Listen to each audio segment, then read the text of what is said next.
अस्सलाम वालेकुम। यूट्यूब रोशनी plus channel में एक बार फिर खुश आमदीद कहते हैं। आपसे गुजारिश है कि रोशनी चैनल को सब्सक्राइब करें, लाइक करें और शेयर करें। यूं तो पेशावर के कई खाने दुनिया भर में मशहूर हैं, लेकिन पेशावरी चपली कबाब अब इस शहर के साथ साथ पूरे खैबर पख्तूनख्वा की पहचान बन चुके हैं।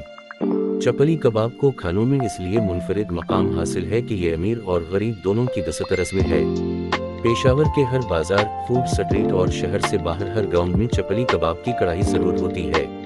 चपली कबाब गाय या भैंस के गोश्त से तैयार किए जाते हैं। पहले गोश्त का कीमा बनता है, फिर इसमें हसब जरूरत मकई का आटा, मसाला जात और नमक डाला जाता है। पहले कबाब चर्बी में तैयार होते थे, ताहम अब ये खाने के तेल में तैयार हो रहे हैं।